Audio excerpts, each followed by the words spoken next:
একবারই বিরিয়ানি বানানো শিখে গেলে কিন্তু আর বাহির থেকে কিনে খেতে হবে না। একেবারে অথেন্টিক রেসিপি শেয়ার করব। আশা করি ভালো লাগবে। আসসালামু আলাইকুম, সবাই কেমন আছেন? এই তো আজকে বিরিয়ানি রান্না করব। তো এখানে 1.5 কেজি পরিমাণ হচ্ছে গরুর মাংস নিয়েছি। তার ভিতরে অর্ধেকটা পরিমাণ বিরিয়ানি মশলা দিয়ে 1 কাপ পরিমাণ হচ্ছে টক দই দিয়ে দিয়েছি। এরপর শুকনো উপকরণ দিয়েছি 1 চা চামচ পরিমাণ মরিচের গুঁড়া, তারপরে হচ্ছে ধনিয়া গুঁড়া আর জিরা গুঁড়া, আর হচ্ছে দিয়েছি স্বাদমতো লবণ। এরপরে হলুদ দিয়ে দিয়েছি 1 চা চামচ, তারপরে হচ্ছে 2 চা চামচ পরিমাণ হচ্ছে রসুন আর 1 চা চামচ পরিমাণ আদা দিয়ে খুব ভালো মতো মাখিয়ে কিন্তু ম্যারিনেট করে রেখে দিলাম। এখন বেরেস্তা করে নিব। এই তো এখানে প্রায় 2 কাপ পরিমাণ হচ্ছে আমি বেরেস্তা করে নিচ্ছি। এখন বেরেস্তাগুলো হয়ে যাওয়ার পরে কিন্তু আমি উঠিয়ে নিচ্ছি। একই তেলে আমি এই তো হচ্ছে বিরিয়ানির ভিতরে যেই আলুগুলো দিব আর কি, সেগুলো হচ্ছে ভেজে নিচ্ছি একটু ফুড কালার দিয়ে, কিন্তু তারপর আমি ভেজে নিলাম। এখন এই তেলের ভিতরেই কিন্তু আমি বিরিয়ানিটা হচ্ছে একটু রান্না করে নিব। প্রায় আধা ঘন্টার মতো আমি হচ্ছে রেস্টে রেখেছিলাম। এখন একটু হচ্ছে রান্না করে নিব, এরপরে কিন্তু হচ্ছে দমে দিব।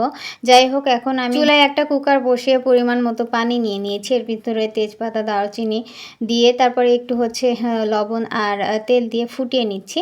আর এখন এই তো আমি বাসমতি চাল নিয়ে নিচ্ছি। এখানে 1 কেজি পরিমাণ আছে, আমি 1 কেজি রান্না করব। তো পানিটা ফুটে যাওয়ার পরে কিন্তু আমি চালগুলো ঢেলে নিচ্ছি। আর যখন এভাবে চাল ঢালবেন একটু সাবধানে ঢালবেন, এভাবে কিন্তু আমার অনেকবার হাত পুড়েছে।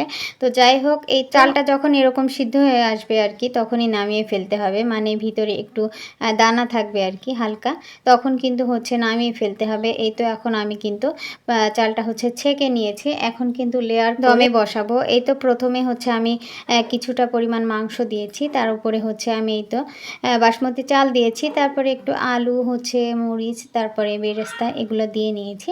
আপনারা চাইলে কিন্তু মন মতো যেভাবে ইচ্ছা সাজিয়ে নিতে পারেন। আলু বোখারাও দিয়েছি এখানে। আর এভাবে হচ্ছে দিয়ে তারপরে একটু ফুড কালার দিয়ে দিয়েছি উপরে। এখন এই তো আমি হচ্ছে দমে বসানোর জন্য আর একটু আটা ছেনে তারপরে কিন্তু এভাবে চারিদিকে লাগিয়ে দিচ্ছি। এভাবে করলে কিন্তু হচ্ছে ভাপ একেবারে ভিতর থেকে বের হবে না, খুব সুন্দর মতো দম হবে আর কি। এই তো এখন আমি টাইমার সেট করে দিচ্ছি। দেখেছেন খুব আলো আছে, কিন্তু আমি একটা তাওয়ার উপরে বসিয়ে রেখেছি।